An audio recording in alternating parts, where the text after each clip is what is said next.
ओम नमो भगवते वासुदेवाय। ओम नमो भगवते वासुदेवाय। ओम नमो भगवते वासुदेवाय।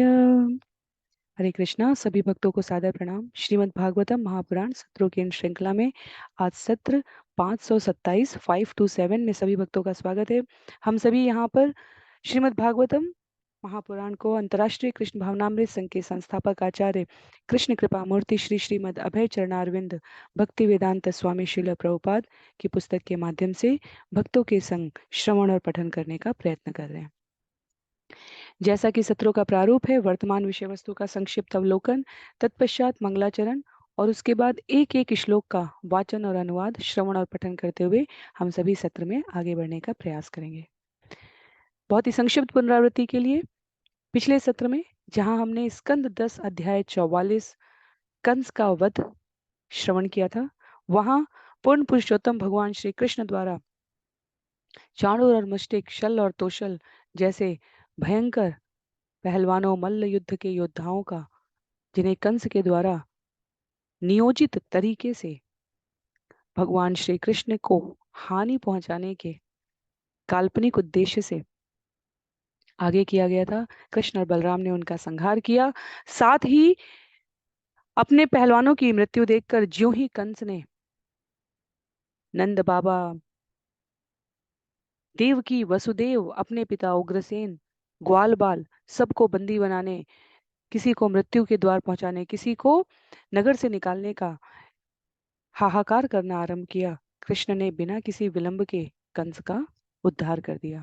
न केवल कंस का अपितु उनके भाइयों का भी भगवान बलराम ने संहार किया, जब उन्होंने कंस की मृत्यु को देखकर नगरवासियों को और कृष्ण और बलराम के संबंधियों को हानि पहुंचाने की चेष्टा की। तो आज के सत्र में हम सभी आरंभ करने जा रहे हैं स्कंद 10 अध्याय 45। अध्याय 45 जिसका नाम है कृष्ण द्वारा गुरु पुत्र की रक्षा। तो ये रोचक विषय है। भगवान अब समयांतर पर मथुरा में वास करते हुए, माता पिता की आज्ञा को पूरा करते हुए, जीवन क्रम के इस बढ़ते घटना की सूची में उग्रसेन को राजा के पद पर पुनः प्रतिष्ठित करते हुए अपने गुरु के मृत पुत्र को वापस लेकर घर लौटेंगे। तो पहले मंगलाचरण और उसके पश्चात हम लोग एक एक श्लोक का वाचन करते हुए इस घटनाक्रम को पढ़ेंगे। नारायणं नमस्कृत्य नरं चैव नरोत्तमं देवीं सरस्वतीं व्यासं ततो जयमुदीरयेत्। शृण्वतां स्वकथा कृष्ण पुण्यश्रवणकीर्तनम् यद्यन्तस्थो यभद्राणि विदुनोति सुयत्स्यतां नष्टप्रायेषु भद्रेषु नित्यं भागवत सेवया भगवत्युत्तमश्लोके भक्तिर्भवति नैष्ठिकी। ॐ अज्ञानतिमिरान्धस्य ज्ञानाञ्जनशलाकया चक्षुरुन्मीलितं येन तस्मै श्रीगुरुवे नमः। मूकं करोति वाचालं पंगुं लंघयते गिरिं यत्कृपातमहं वन्दे परमानन्दे माधवं।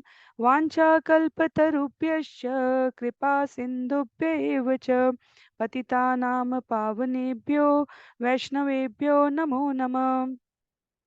जय श्री कृष्ण चैतन्य प्रभो नित्यानंद श्री अद्वैत गदाधर श्रीवासादि गौर भक्त वृंद। हरे कृष्ण कृष्ण कृष्ण हरे हरे, हरे राम राम राम हरे हरे। हरे कृष्ण कृष्ण कृष्ण हरे हरे, हरे राम राम राम हरे हरे। हरे कृष्ण कृष्ण कृष्ण हरे हरे, हरे राम राम राम हरे हरे। हरे कृष्णा। पुनः सभी भक्तों को सादर प्रणाम। श्रीमद् भागवतम महापुराण सत्रों की इन श्रृंखला में आज सत्र 527 527 में हम सभी कृष्ण द्वारा अपने गुरु पुत्र की रक्षा इसको श्रवण करेंगे। जिनके पास पुस्तक है वो पुस्तक का प्रयोग करेंगे, अन्य सभी की सुविधा के लिए यहाँ स्क्रीन पर मैं श्लोक भी प्रस्तुत करने का प्रयास करूंगी। सुखदेव गोस्वामी महाराज परीक्षित को कंसवध के पश्चात आगे की घटनाक्रम का वर्णन सुनाते हुए कहते हैं, श्री शुकुवाच पितरो उपलब्ध अर्थो विदित्वा पुरुषोत्तम मा भूदिति निजां मायां ततान जन मोहिनी। सुखदेव गोस्वामी ने कहा, यह जानकर कि उनके माता पिता उनके दिव्य ऐश्वर्य से अवगत हो चुके हैं, भगवान ने यह सोचा कि ऐसा नहीं होने दिया जाना चाहिए, अतः उन्होंने अपने भक्तों को मोहने वाली अपनी योग माया का विस्तार किया।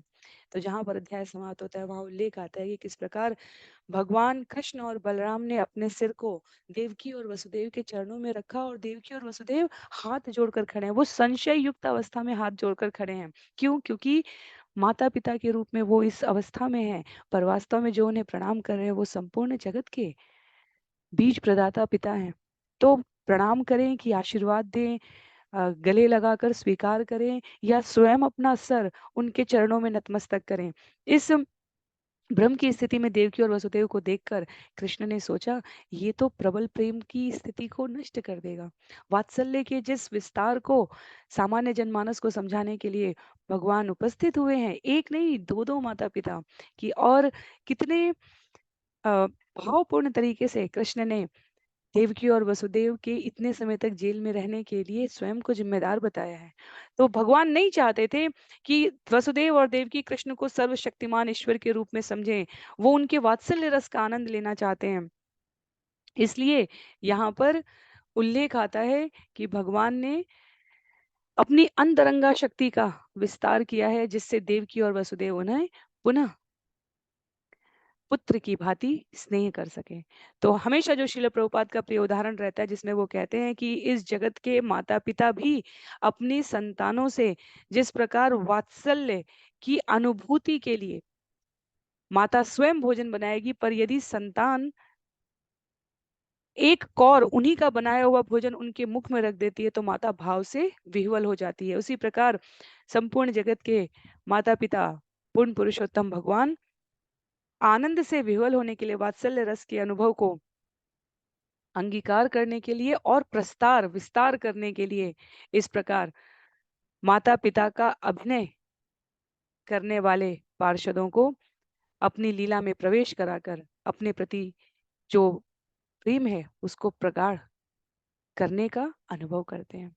तो सब भगवान की प्रसन्नता के लिए होता है, पर उद्देश्य मस्तिष्क में स्पष्ट रहना चाहिए। भगवान यहाँ पर उवाच पितरो एत्य साग्रज सात्वत ऋषभ प्रश्रयावनत प्रीडन अम्बतातेति सादरम।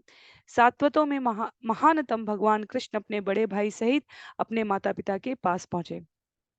वे उन्हें विनय पूर्वक शीश झुकाकर और आदर पूर्वक हे माते तथा हे पिताश्री संबोधित करके प्रसन्न करते हुए इस प्रकार बोले। तो बलराम कृष्ण के भाव को समझकर कि किस लीला का विस्तार करना चाहते हैं, अब आगे बढ़ के माते और पिताश्री कहकर संबोधित करके अब वाचन कर रहे हैं। नास्मत्तो युवयोस्तात नित्योत्कण्ठितयोऽपि बाल्यपौगण्डकैशोरा पुत्राभ्यां भवन क्वचित्। भगवान कृष्ण ने कहा, हे पिताश्री, हम दो पुत्रों के कारण आप तथा माता देवकी सदैव चिंताग्रस्त रहते रहे और कभी भी हमारे बाल्यकाल, पौगंड तथा किशोर अवस्थाओं का आनंद नहीं भोग पाए। तो भगवान श्री कृष्ण और बलराम दोनों विनय पूर्वक हे माते हे पिताश्री संबोधित करके उल्लेख करते हैं कि आपकी ये आपत्ति, ये विपत्ति हमारे कारण आई और हमारे बाल्यकाल, कैशोर, पौगंड इन अवस्थाओं को आपने अनुभूत नहीं किया। देखा जाए तो भगवान ने भी कैशोर अवस्था पूरी नहीं की थी। 10 से 15 वर्ष की अवस्था को कैशोर अवस्था कहते हैं।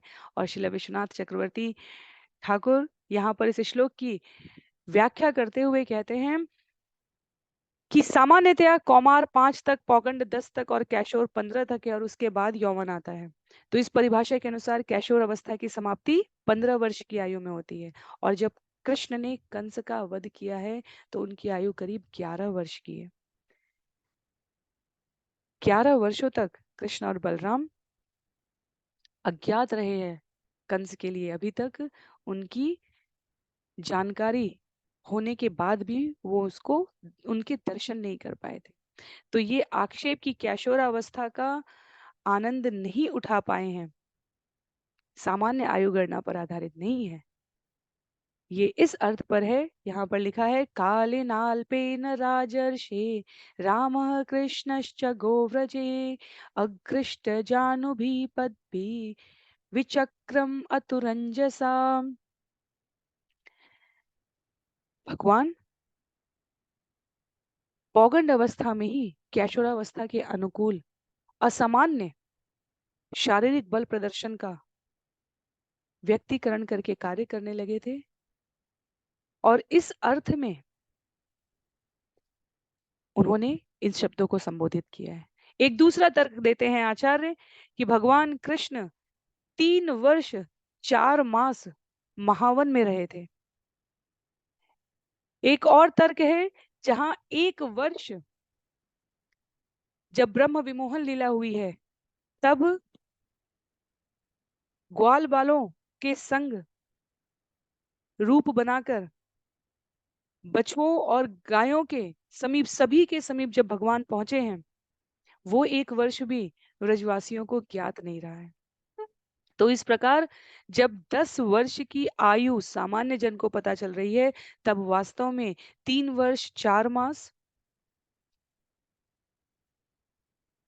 और ये 1 वर्ष 4 वर्ष 4 मास जोड़कर यहाँ पर उल्लेख करते हैं विश्वनाथ चक्रवर्ती ठाकुर कि सामान्य जनों को जब तक भगवान की 10 वर्ष की आयु पता चली है तब तक भगवान ने अपनी कैशोरावस्था पूरी कर ली थी। तो महावन के 3 वर्ष 4 मास, तत्पश्चात 6 वर्ष 8 मास की आयु तक जब वे रहे उनकी पौगंडावस्था, 6 वर्ष 8 वर्ष की आयु से 10 वर्ष तक जब वे नंदीश्वर नंदग्राम में रहे तो उनकी कैशोरावस्था, और चैत्र मास के कृष्ण पक्ष की एकादशी को वे मथुरा गए थे। उसके बाद चतुर्दशी को उन्होंने कंस का वध किया है। तो हमारे आचार्य गणित के समीकरण से लेकर आध्यात्म के भाव प्रवीणता तक को इस सिद्धांत के साथ यहाँ प्रतिपादित कर रहे हैं। उसके पश्चात श्लोक संख्या 4 में न लब्धो देव हतयो वासः नो भवत अंतिके यां बाला पितृगृहस्था विंदन्ते लालिता मुदम। भाग्य द्वारा वंचित हम दोनों न तो आपके साथ रह पाए, न ही अधिकांश बालकों को उनके माता पिता के घर में मिलने वाले लाड़ प्यार के सुख को हम भोग सके। तो ये वियोग जो माता पिता को ही नहीं कृष्ण को भी कष्टमय लग रहा है, उसको वो बिल्कुल निर्दोष भाव से अपने माता पिता के समक्ष व्यक्त कर रहे हैं। सर्वार्थ संभव देवो जनितः पोषितो यत न तयो याति निर्वेशम पित्रो मर्त्य शतायुषा। मनुष्य अपने शरीर से जीवन के सारे लक्ष्य प्राप्त कर सकता है और उसके माता पिता ही हैं जो इस शरीर को जन्म देते और उसका पोषण करते हैं। अतः कोई भी मर्त्य प्राणी 100 वर्ष के पूरे जीवन काल तक उनकी सेवा करके भी मातृ पितृ ऋण से उऋण नहीं हो सकता। बहुत महत्व की बात है, जहाँ भाव की प्रवीणता है, विनयशीलता है और वात्सल्य रस की मधुरता है, वहाँ भगवान स्पष्ट करते हैं कि माता पिता के ऋण से 100 वर्ष जीवित रहकर भी कोई उऋण नहीं हो सकता। जहाँ मनुष्य जीवन के महत्व को स्पष्ट करना है, वहाँ भगवान भगवत गीता में कहते हैं कि जिसने जीवन में भक्ति धारण कर ली है वो इस जगत के शरीर से संबंधित सभी ऋणों से उऋण हो चुका होता है। तो इन दोनों विषयों में अपने आप को भ्रमित करने की हमें आवश्यकता नहीं है। भगवान भाव के संबंधों को यहाँ पर व्यक्त कर रहे हैं। एक भक्त कभी भी अपने माता पिता के तिरस्कार को अपनी दिनचर्या में नहीं लाएगा। एक भक्त कभी भी माता पिता को अपने शब्दों से उनकी हानि करके अपने लाभ के लिए दूषित नहीं करेगा। एक भक्त माता पिता किसी संतान को इस जगत में तभी लाने का प्रयास करते हैं जब वे स्वयं भक्ति में परिपक्व हो चुके होते हैं और अपनी संतान को जीवन के जन्म मृत्यु के बंधनों से परे का ज्ञान प्रदान करने में सक्षम होते हैं। तो इसलिए जब भक्त की दृष्टि से देखा जाए तो एक भक्त माता पिता के लिए इससे अधिक संतुष्टि प्रदान करने वाला भाव और कोई नहीं हो सकता कि उसकी संतान भगवान की शरणागति में है। तो भगवान जहाँ भगवत भक्ति का ज्ञान है केंद्र में, वहां किसी प्रकार के ऋण से उऋण होने की आवश्यकता नहीं है। और जहाँ कर्मकांड है वहां के लिए स्पष्ट करते हैं भगवान श्री कृष्ण यहाँ स्वयं के उदाहरण से कि 100 वर्ष के पूरे जीवन काल तक माता पिता की सेवा करके भी कोई उनके ऋण से उऋण नहीं हो सकता। श्लोक संख्या 6 में कहते हैं यस्तयोरात्मज कल्प आत्मना च धनेन च वृत्तिं न दद्यात्तं प्रीत्य स्वमांसं खादयन्ति ही। जो पुत्र समर्थ होते हुए भी अपने माता पिता को अपने शारीरिक साधन तथा संपत्ति दिलाने में विफल रहता है, उसे मृत्यु के बाद अपना ही मांस खाने के लिए बाध्य होना पड़ता है। तो कर्मकांड हमारे सिद्धांतों में इसकी स्पष्ट पुष्टि की गई है। शरीर के उत्तरदायित्वों का वहन करना ये जीव के रूप में हमारा कर्तव्य है। मातरम पितरम वृद्धम भार्यां साध्वीं सुतम शिशुम गुरुम विप्रम प्रपन्नम च कल्पो अभिभ्रमत स्वशन्मृत। जो व्यक्ति समर्थ होकर भी अपने बूढ़े माता पिता साध्वी पत्नी छोटे पुत्र या गुरु का भरण पोषण करने से चूकता है या किसी ब्राह्मण या शरण में आए हुए की उपेक्षा करता है, वह जीवित होते हुए भी मरा हुआ माना जाता है। तो नीति शास्त्र के वचन है ये, इसमें हमें कोई दुविधा नहीं होनी चाहिए। यहाँ पर कृष्ण और बलराम योग माया के प्रभाव को स्थापित करते हुए अपने माता पिता देवकी और वसुदेव के समक्ष कहते हैं तन्नो अकल्पयो कंसात नित्यम उद्विग्न चेतसो मोघमेते व्यतिक्रांता दिवसा वामनर्चतो। इस तरह हमने इतने सारे दिन आपका समुचित सम्मान करने में असमर्थ होने के कारण व्यर्थ में ही गवा दिया, क्योंकि हमारे मन सदैव कंस के भय से विचलित थे। विचलित मन कंस का था, कृष्ण और बलराम का नहीं था। तो ये हमें भ्रम नहीं होना चाहिए। इसीलिए केवल स्वयं पुस्तक पढ़ने में और भक्तों के संग चर्चा करने में गुरु के मार्गदर्शन में अंतर हो जाता है। कृष्ण अपने पिता वसुदेव और माता देवकी को अपने तथा अपने भाई बलराम के प्रति सामान्य जो वात्सल्य प्रेम है वो लौटा लाने का प्रयास कर रहे हैं। वो दिखा रहे हैं, बता रहे हैं कि एक सामान्य बालक कंस से निश्चित रूप से भयभीत रहेगा, इतने क्रूर और अत्याचारी राजा से। तो यहाँ पर कृष्ण स्वयं को ऐसे ही बालक के रूप में प्रस्तुत कर रहे हैं। वे वसुदेव तथा देवकी की वत्सलता और करुणा को जगा रहे हैं। वो ये नहीं कह रहे हैं कि मैं भगवान हूं, मैं तो बस प्रतीक्षा ही कर रहा था कि कब उचित अवसर पर कंस को मारने का मुझे क्षमा कीजिए, कब कंस को मारने का मुझे उचित अवसर प्राप्त हो और मैं आप लोगों से मिल सकूं। नहीं, वो कहते हैं हम तो भयभीत थे इसलिए आपकी सेवा में अभी तक उपस्थित न हो सके। आगे बता रहे हैं सुखदेव गोस्वामी तत्क्षन्तुम अर्हतस्तात मातः नो परतंत्रयो अकुर्वतोर्वाम शुश्रूषाम क्लिष्टयो दुह्यदाभिषम। हे पिता तथा माता, आप हम दोनों को आपकी सेवा न कर पाने के लिए क्षमा कर दें। हम स्वतंत्र नहीं थे और क्रूर कंस द्वारा अत्यधिक त्रस्त कर दिए गए थे। तो यहाँ पर परतंत्र और स्वतंत्रता की असली परिभाषा बताने वाले भगवान स्वयं को इस रूप में प्रस्तुत कर रहे हैं। वास्तव में सुखदेव गोस्वामी आगे का घटनाक्रम बताते हुए कहते हैं श्री शुकुवाच इति माया मनुष्यस्य हरे विश्वात्मनो गिरा मोहितो अंकमारोप्य परिष्वज्य आपतु मुदम। सुखदेव गोस्वामी ने कहा इस प्रकार ब्रह्मांड के परमात्मा एवं अपनी अंतरंगा भ्रामक शक्ति से मनुष्य रूप में प्रकट होने वाले भगवान हरि के वचनों से मोहित होकर उनके माता पिता ने हर्ष पूर्वक उन्हें अपनी गोद में उठाकर उनका आलिंगन किया। तो वास्तव में कृष्ण और बलराम को इतनी अधिक सफाई देने की आवश्यकता भी नहीं थी। नंद बाबा और यशोदा मैया के प्रेम से आप्लावित बाल्यकाल के पश्चात अब जब वे वसुदेव और देवकी के समक्ष खड़े हैं, तो देवकी और वसुदेव तो प्रतीक्षा ही कर रहे थे। एक क्षण के कंस के वध से उनको भगवान की सर्वव्यापकता, सार्वभौमिकता का स्मरण अवश्य आया, पर वे हर्षपूर्वक अपनी दोनों संतानों को, जिनसे वो इतने वर्षों बाद मिल रहे थे, आलिंगन करने के लिए तत्पर हो उठे। आगे उल्लेख है इस भाव का, सिंचन्तो अश्रुधाराभिः स्नेहपाशेन चावृतो न किंचित उचतु राजन् बाष्पकंठो विमोहितो। भगवान के ऊपर अश्रुओं की धारा ढुलकाते हुए स्नेह की रस्सी से बंधे उनके माता पिता बोल न पाए। हे राजन, वे भाव विभोर थे और उनके गले अश्रुओं से अवरुद्ध हो चले थे। एवमाश्वास्य पितरो भगवान् देवकीसुत मातामहं तुग्रसेनं यदुनामकरोत् नृपम्। अपने माता पिता को इस तरह सांत्वना देकर तथा देवकी पुत्र के रूप में प्रकट हुए भगवान ने अपने नाना उग्रसेन को यदुओं का राजा बना दिया। तो अब घटनाक्रम कहानी कथा इस रूप में बढ़ेगी, जहां पर राजा बनाकर कहते हैं भगवान, आह चास्मास आह च अस्मान् महाराज प्रजा च आज्ञप्तुमर्हसि ययाति शापात् यदुभिः नासितव्यं नृपासने।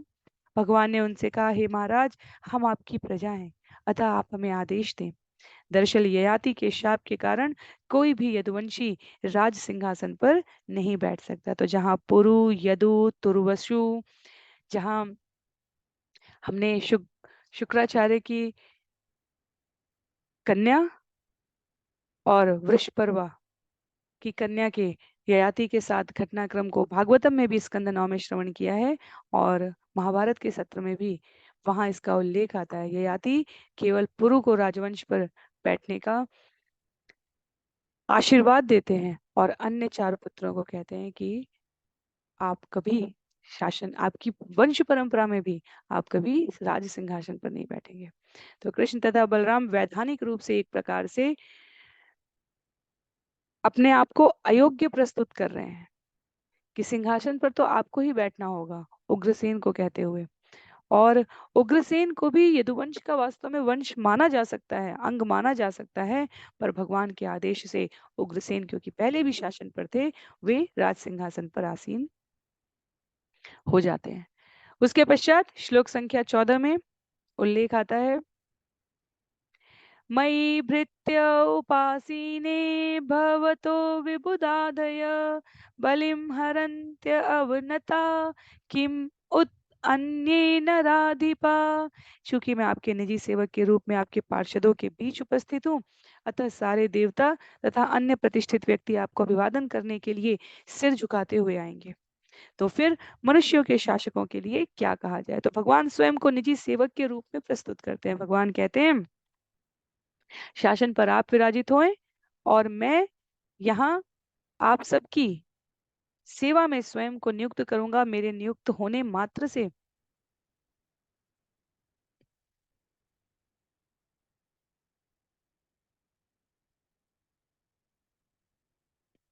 सभी देवता और प्रतिष्ठित व्यक्ति आपको सम्मानित करेंगे। तो कहने का आशय है ये है कि भगवान निर्भीक करते हैं, निर्भीक होने का उग्रसेन को आश्वासन देते हैं। उनको कहते हैं, आप निर्भयता धारण करें, किसी प्रकार की आपत्ति के लिए मैं सेवक के रूप में उपस्थित हूँ, और जब मैं सेवक हूं तो देवता और प्रतिष्ठित मनुष्य तो स्वतः आपकी सेवा में उपस्थित रहेंगे।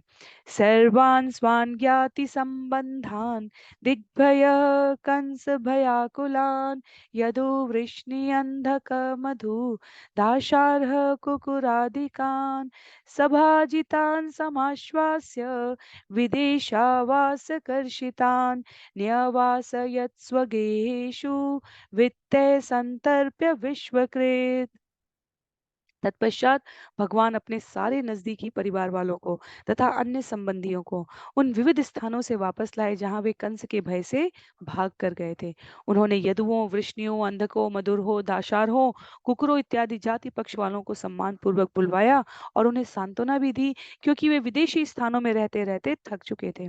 तत्पश्चात ब्रह्मांड के सृष्टा भगवान कृष्ण ने उन्हें उनके अपने घरों में फिर से बसाया और बहुमूल्य भेंटों से उनका सत्कार किया।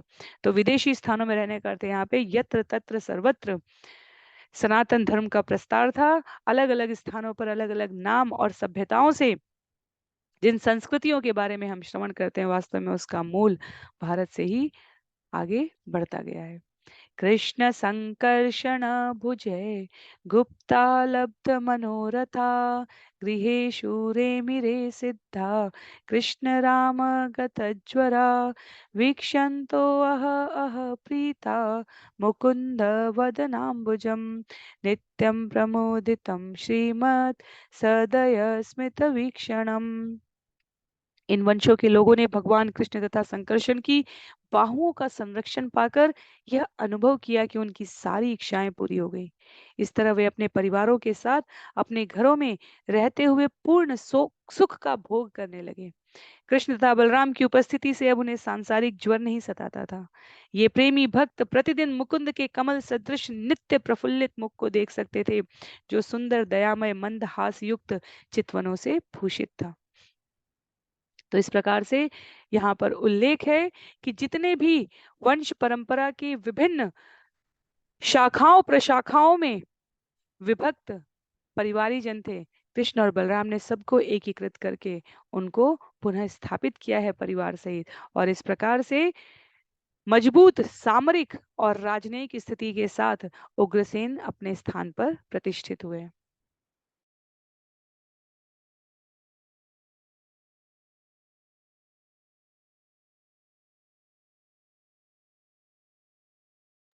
तत्र प्रवयशोऽपि आसन् युवानोऽति बल ओजस पिबन्त अक्षय मुकुंदस्य मुखाम्बुज सुधामुहु।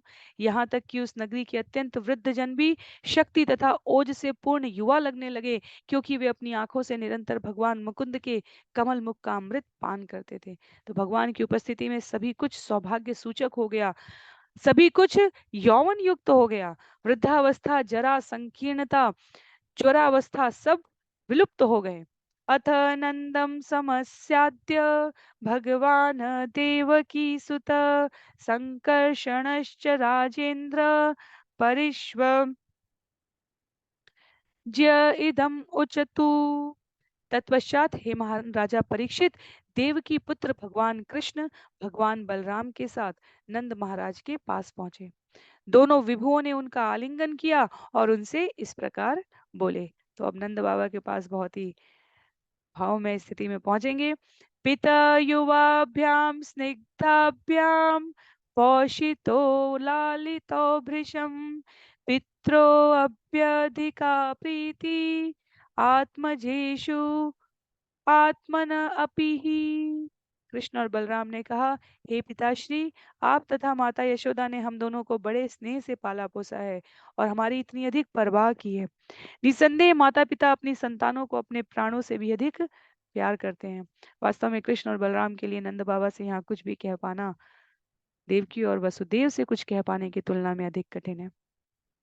एक सामान्य संतान के रूप में या माता पिता के रूप में या दोनों ही भूमिकाओं में हम इसका अनुभव कर सकते हैं कि एक स्नेहशील संतान के लिए माता पिता से विलग होना या माता पिता को विलग रखना, दोनों ही अत्यधिक कठिन स्थिति है।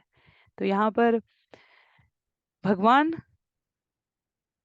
कहते हैं, सपिता साच जननी यौ पुष्णीतां स्वपुत्रवत् शिशुन् बन्धुभिः उत्सृष्टान् अकल्पे पोष रक्षणे। वे ही असली माता पिता हैं जो पालन पोषण और देख रेख करने में असमर्थ संबंधियों द्वारा परित्यक्त बालकों की देखभाल अपने ही पुत्रों की तरह करते हैं। कृष्ण यहाँ पर स्वयं को कहते हैं कि हम तो असमर्थ संबंधियों द्वारा परित्यक्त थे और आपने पुत्रों की भांति अपने पुत्रों की भांति हमारा पालन पोषण किया है।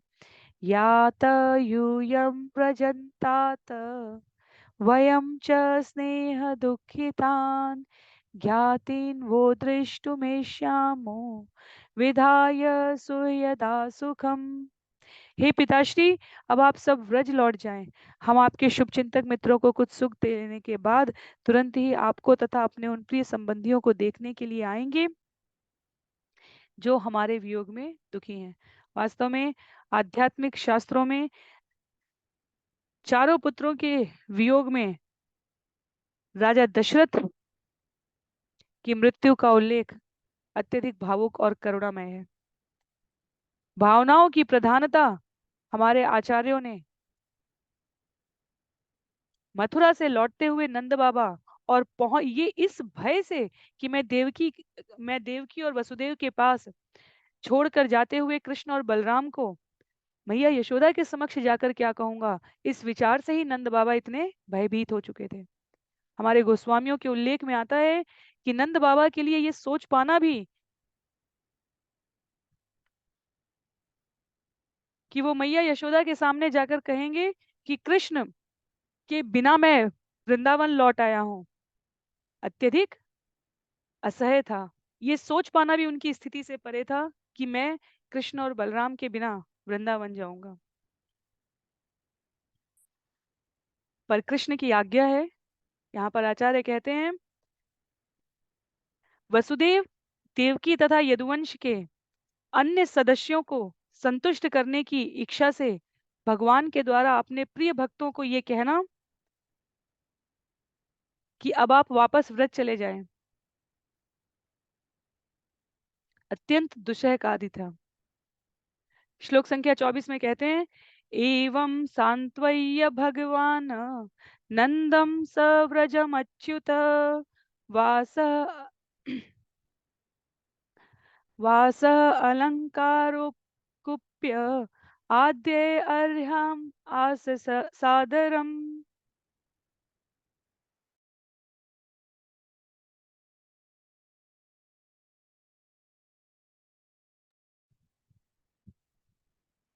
एवं सांतव्य भगवान नंदम सव्रजमच्युत वास अलंकार कुप्य आद्य अर्ह्यामास सादरम। इस प्रकार नंद महाराज तथा व्रज के अन्य लोगों को सांत्वना देकर अच्युत भगवान ने उन सबों का वस्त्र, आभूषण, घरेलू पात्र इत्यादि उपहारों से आदर समेत सत्कार किया। इत्युक्ततो परिष्वज्य नन्दः प्रणय विह्वल पूरयन् अश्रुभिः नेत्रे सह गोपैर्व्रजं ययो। कृष्ण के शब्द सुनकर नंद महाराज भाव विह्वल हो गए और अश्रुपूरित नेत्रों से उन्होंने दोनों भाइयों को गले लगाया। तत्पश्चात वे ग्वाल जनों के साथ व्रज लौट गए। आचार्य विश्वनाथ चक्रवर्ती ठाकुर कहते हैं जिस प्रकार सोने की शुद्धता को जानने के लिए उसे अग्नि में तपाया जाता है, उसी प्रकार भगवान ने ब्रजवासियों के परम प्रेम को प्रदर्शित करने की दृष्टि से वृंदावन वासियों अपने प्रिय भक्तों को अपने वियोग की अग्नि में डाल दिया। श्लोक संख्या 26 में अथ शूर सतो राजन पुत्रयो समकारयत पुरोधशा ब्राह्मणे च यथावद्विज संस्कृतिम। हे राजन, तब शूरसेन पुत्र वसुदेव ने अपने दोनों पुत्रों का द्विज संस्कार कराने के लिए एक पुरोहित तथा अन्य ब्राह्मणों की व्यवस्था की। तेभ्यो अदात दक्षिणा गाव रुक्माला स्वलंकृता स्वलंकतेभ्य संपूज्य सवत्सा सौम मालिनी। वसुदेव ने इन ब्राह्मणों की पूजा करते हुए तथा उन्हें सुंदर आभूषण और सुंदर आभूषणों से सजी बछड़ों युक्त गौवें भेंट करके सम्मानित किया। ये सभी गौवें सुनहरे हार तथा रेशमी मालाएं धारण किए हुए थी। तो भगवान ने अपने आप को मथुरा के उत्तरदायित्व में संलग्न किया है। यहाँ पर आगे के घटनाक्रम को बताते हुए कहते हैं या कृष्ण राम जन्मक्षे मनः दत्ता महामती ताश्चाददातनुस्मृत्य कंसेनाधर्मत यथा। तब महात्मा वसुदेव को कृष्ण तथा बलराम के जन्म के अवसर पर मन ही मन दान की गई गौओं का स्मरण हो आया। कंस ने वे गायें चुरा ली थी, किंतु अब वसुदेव ने उन्हें फिर से प्राप्त किया था और उन्हें भी दान में दे डाला था। तो जब कृष्ण के जन्म के पश्चात वसुदेव कंस के बंदी गृह में थे, तब हर्ष में अभिभूत वसुदेव ने संकल्प किया था कि वे 10,000 गौवें ब्राह्मणों को दान में देंगे। अब कंस की मृत्यु हो जाने पर वसुदेव ने वे सारी गौवें धार्मिक नियमों के अनुसार सुपात्र ब्राह्मणों को दान में दे दी। श्लोक संख्या 29 में ततश्च लब्ध संस्कारो द्विजत्वं प्राप्य सुव्रतो गर्गात् यदुकुलाचार्यात् गायत्रं व्रतमास्थितो। दीक्षा द्वारा द्विजत्व प्राप्त कर लेने के बाद व्रतनिष्ठ दोनों भाइयों ने यदुवंश के गुरु गर्ग मुनि से ब्रह्मचर्य का व्रत ग्रहण किया। तो यहाँ पर गायत्रम व्रत जिसे कहा जा रहा है वो ब्रह्मचर्य व्रत के बारे में कहा जा रहा है। तो कृष्ण तथा बलराम आत्म साक्षात्कार के पद पर स्वयं को पूर्ण छात्रों के रूप में प्रतिष्ठित कर रहे हैं यहाँ पर, और जो कुल के अनुकूल नियमावली है उसका सहर्ष पालन कर रहे हैं। प्रभवो सर्व विद्यानां सर्वज्ञो जगदीश्वरो नान्य सिद्धामलं ज्ञानं गुहमानो नरेहिते अथो गुरुकुले वासं इक्षन्तो उपजग्मतु काश्यं सान्दीपनिं नाम यवन्ति पुरवासिनम्।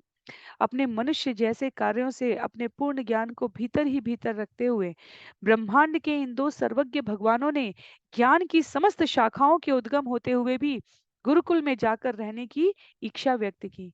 इस तरह वे काशीवासी सांदीपनी मुनि के पास पहुंचे जो अवंती नगरी में रह रहे थे। तो संदीपनी मुनि काशी वासी हैं और अवंती नगरी में शिक्षा प्राप्त करने के लिए कृष्ण और बलराम उनके समीप पहुंचते हैं। यथोपसाद्य तौदान्तो गुरो वृत्तिम् अनिन्दितां ग्राहयन्तो उपेतो स्म भक्त्या देवम् इवाद्रितो। सांदीपनी इन दोनों आत्म संयमी शिष्यों के प्रति बहुत ही उच्च विचार रखते थे जिन्हें उन्होंने अकस्मात प्राप्त किया था। दोनों ने गुरु की साक्षात भगवान जैसी ही भक्ति पूर्वक सेवा करते हुए अन्यों के समक्ष अनिंद्य उदाहरण प्रस्तुत किया कि किस तरह आध्यात्मिक गुरु की पूजा की जाती है। तो पुनः पुनः आचार्य हमें ये संज्ञान में लेने की बात करते हैं कि किस प्रकार भगवान स्वयं मनुज रूप में आकर गुरु की शरणागति ग्रहण करते हैं।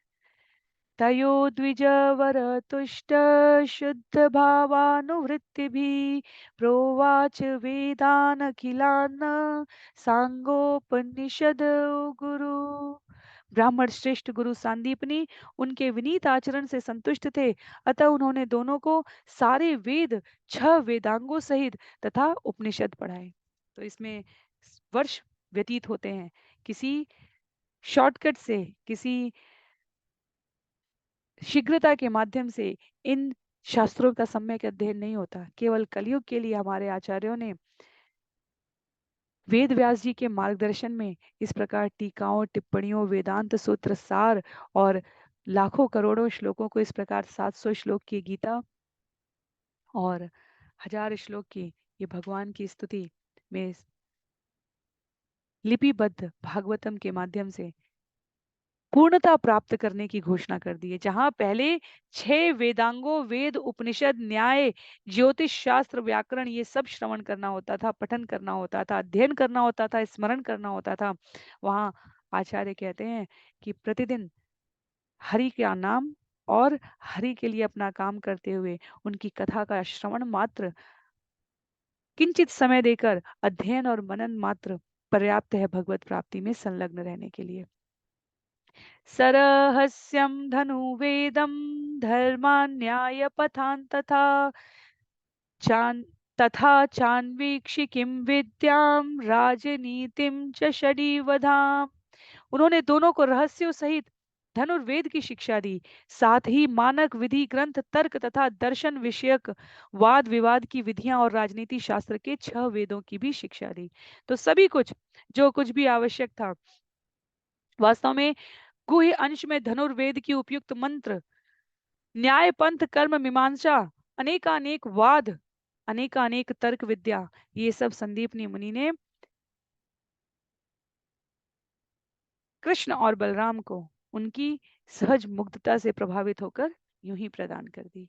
सर्वं नरवर श्रेष्ठो सर्व विद्या प्रवर्तको सकृत निगद मात्रेण तो संजगृहतु नृपो अहोरात्रेश्चतुष्षष्ट्या संयत्तो तावती कला गुरु दक्षिणयाचार्यं छन्दयामास तू नृप। हे राजन, पुरुष श्रेष्ठ कृष्ण तथा बलराम स्वयं ही सभी प्रकार की विद्याओं के आदि प्रवर्तक होने के कारण किसी भी विषय की व्याख्या को एक ही बार में सुनकर तुरंत आत्मसात कर सकते थे। इस तरह उन्होंने एकाग्र चित्त से 64 कलाओं तथा चातुर्यों को उतने ही दिनों तथा रातों में सीख लिया। तत्पश्चात हे राजन, उन्होंने गुरु दक्षिणा देकर अपने गुरु को प्रसन्न किया। तो यहाँ पर उल्लेख आता है 64 विद्याओं, कलाओं और चातुर्यों को उतने ही दिन और रात, अर्थात 64 दिन और रात वहां पर व्यतीत करते हैं। और अब गुरु दीक्षा का समय आता है। तो गुरु दीक्षा की जो कथा है वो इस अध्याय की विषय वस्तु थी। जब हमने कहा गुरु कृष्ण द्वारा गुरु संदीपनी को गुरु दीक्षा उनका पुत्र लौटाने की कथा है। द्विजस्तयोस्तं महिमानमद्भुतं संलोक्ष्य राजन्नतिमानुसिम्मतिं सम्मन्त्र्य पत्न्या समार्णवीमृतं बालं प्रभासे वरयां बभूव। हे राजन, विद्वान ब्राह्मण सांदीपनी ने दोनों विभुओं के यशस्वी तथा अद्भुत गुणों एवं उनकी अति मानवीय बुद्धि के बारे में ध्यान पूर्वक विचार किया। तत्पश्चात अपनी पत्नी से परामर्श करके उन्होंने गुरु दक्षिणा के रूप में अपने नन्हे पुत्र की वापसी को चुना, जो प्रभास क्षेत्र के समुद्र में मर चुका था।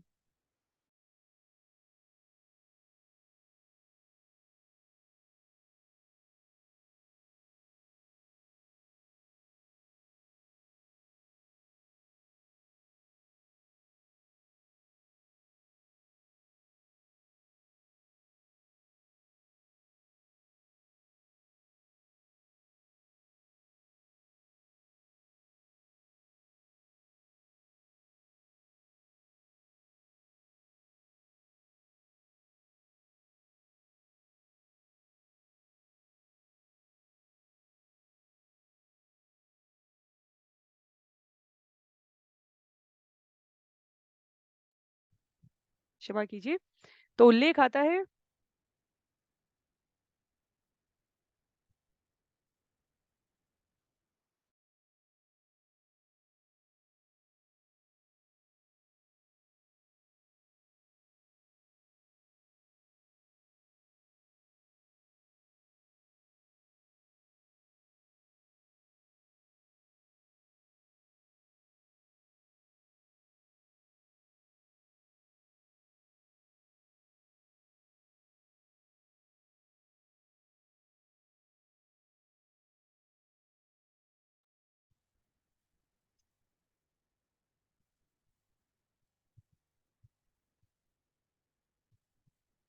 क्षमा कीजिए, मुझे लगा नेटवर्क कनेक्टेड ही नहीं है। तो यहाँ पर उल्लेख आता है, सुखदेव गोस्वामी कहते हैं महाराज परीक्षित को कि दोनों विभुओं के यशस्वी और अद्भुत गुणों को, उनकी मानवीय बुद्धि के बारे में ध्यान पूर्वक विचार करके अपने मृत पुत्र को, जो प्रभास क्षेत्र के समुद्र में मर चुका था, सांदीपनी ऋषि ने गुरु दक्षिणा के रूप में उसे वापस मांगा है। क्या कहते हैं? तेथेत्यथारूय महारथोरथम प्रभासमासाद्य दुरंत विक्रमो वेलामुप्रज्वलद्युतिं विराज्य निशीदतु क्षणम् सिंधु विदित्वा रणम आहरतोत्तयो। असीम पराक्रम वाले दोनों महारथियों ने उत्तर दिया, बहुत अच्छा, और तुरंत ही अपने रथ पर सवार होकर प्रभास के लिए रवाना हो गए। जब वे उस स्थान पर पहुंचे तो वे समुद्र तट तक पैदल गए और वहां बैठ गए। क्षण भर में समुद्र का देवता उन्हें भगवान के रूप में पहचान कर श्रद्धा रूप में भेंट लेकर उनके निकट आ गया। तो भगवान को कुछ अधिक करने की आवश्यकता भी नहीं है। भगवान वहां पहुंचे, उपस्थित हुए, और उल्लेख आता है कि समुद्र का देवता उन्हें पहचान कर उनके पास आ गया है। अपने गुरु की इच्छा पूर्ति के लिए कृष्ण कहते हैं, तमाह भगवानाशु गुरु पुत्र प्रदीयताम योसा विह त्वया ग्रस्तो बालको महतोर्मिणा। भगवान कृष्ण ने समुद्र के स्वामी से कहा, मेरे गुरु के पुत्र को तुरंत उपस्थित किया जाए, जिसे तुमने अपने बलशाली लहरों से यहाँ जकड़ रखा है। कथा आगे बढ़ती है। समुद्र कहते हैं, श्री समुद्र उवाच नाचाहर्षम अहम देव दैत्य पंचजनो महान अंतर जलचर कृष्ण शंख रूप धरोसुर। समुद्र ने उत्तर दिया, हे भगवान कृष्ण, उसका हरण मैंने नहीं अपितु दिति के वंशज पंचजन नामक एक दैत्य ने किया है, जो शंख के रूप में जल में विचरण करता रहता है। तो पांचजन्य शंख कैसे भगवान को प्राप्त होगा, उसकी कथा यहाँ उल्लिखित हो रही है। कहते हैं, पंचजन नाम का असुर शंख के रूप में विचरण करके मेरे कार्यों को अवरोध कर उपस्थित करने के लिए भ्रमण करता रहता है, उसी के द्वारा आपके गुरु के पुत्र को बांध लिया गया है। आस्ते तेनाह्यतो नूनम तच्छ्रुत्वा सत्वरम प्रभु जलम आविश्य तमम हत्वा नापश्यत उदरे अर्भकम। सागर ने कहा, निस्संदेह उसी दैत्य ने उस बालक को चुरा लिया है। ये सुनकर भगवान कृष्ण समुद्र में घुस गए, पंचजन को ढूंढ लिया और उसको मार डाला, किंतु भगवान को उस दैत्य के पेट के भीतर वो बालक नहीं मिला।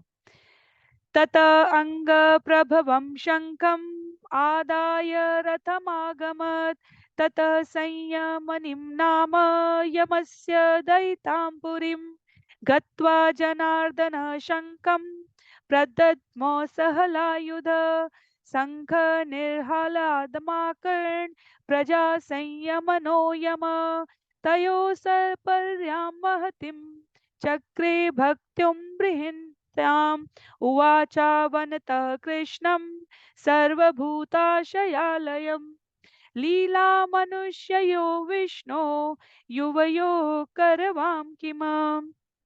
भगवान जनार्दन ने वह शंख ले लिया जो उस दैत्य के शरीर के चारों ओर उगा हुआ था, और रथ पर वापस चले गए।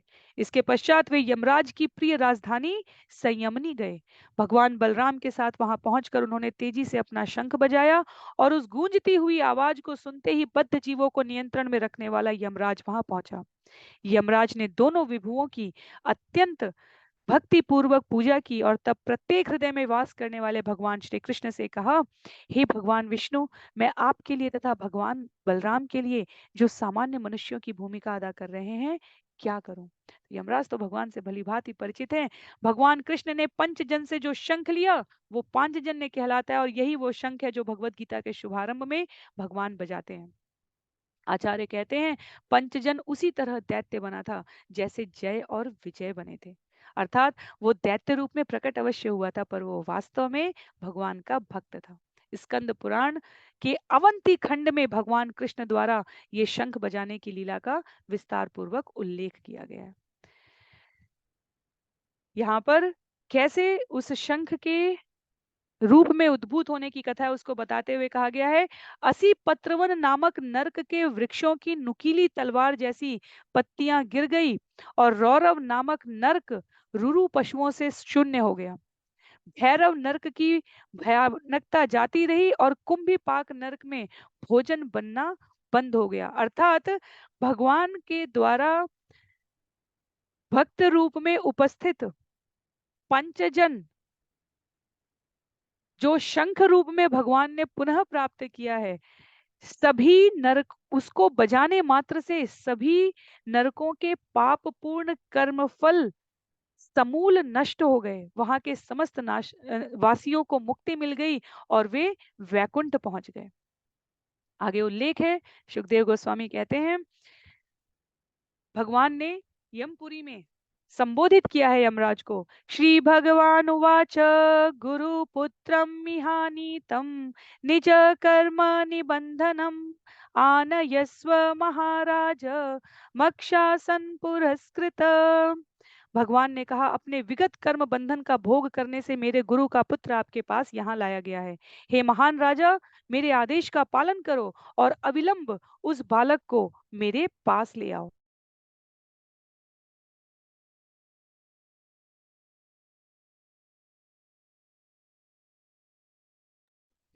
कहते हैं, तेहेति तेनोपानीतं गुरुपुत्रं यदुत्तमो दत्वा स्वगुरवे भूयो ऋणेष्वेति तमुचतु। यमराज ने कहा, जो आज्ञा, और गुरुपुत्र को सामने ला दिया। तत्पश्चात यदुओं में श्रेष्ठ उन दोनों ने उस बालक को लाकर अपने गुरु को भेंट करते हुए उनसे कहा, कृपया दूसरा वर मांगिए।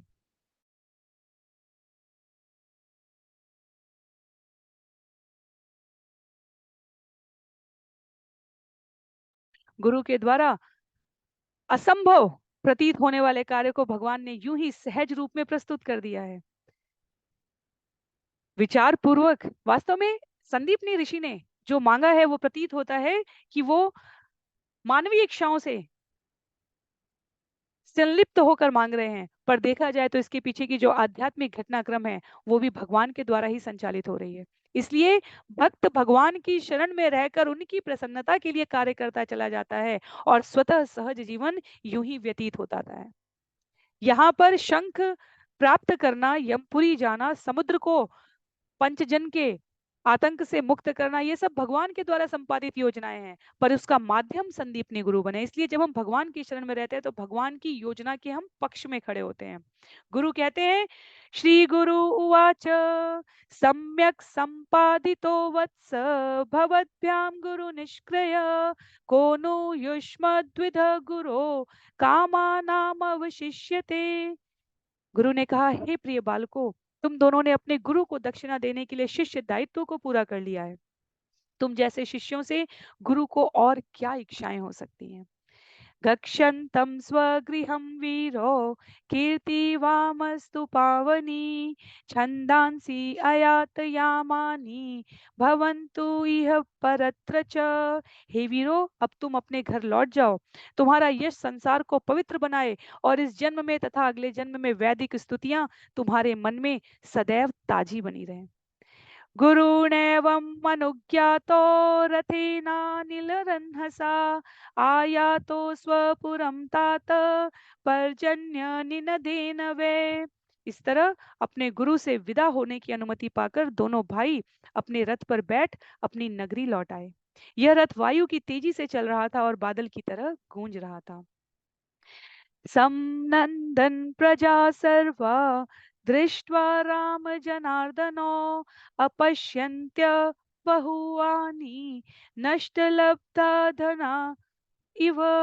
सारे नागरिक जिन्होंने अनेक दिनों से कृष्ण तथा बलराम को नहीं देखा था, उन्हें देखकर परम प्रसन्न हुए। लोगों को वैसा ही लगा जिस तरह धन खोए हुओं को उनका धन वापस मिल जाता है। हमें यहाँ समझना बहुत आवश्यक है कि गुरु के रूप में संदीपनी को यदि कृष्ण और बलराम ने सहज मानवीय आचरण प्रस्तुत करने के लिए स्वीकार किया है, तो संदीपनी गुरु ने भी यहाँ पर आध्यात्मिक गुरु की तरफ व्यवहार व्यक्त करते हुए केवल उतनी ही इच्छा की है जितना भगवान की सहमति में आवश्यक थी। संदीपनी के द्वारा अपने पुत्र की याचना करना पूर्ण रूप से आध्यात्मिक प्रक्रिया है।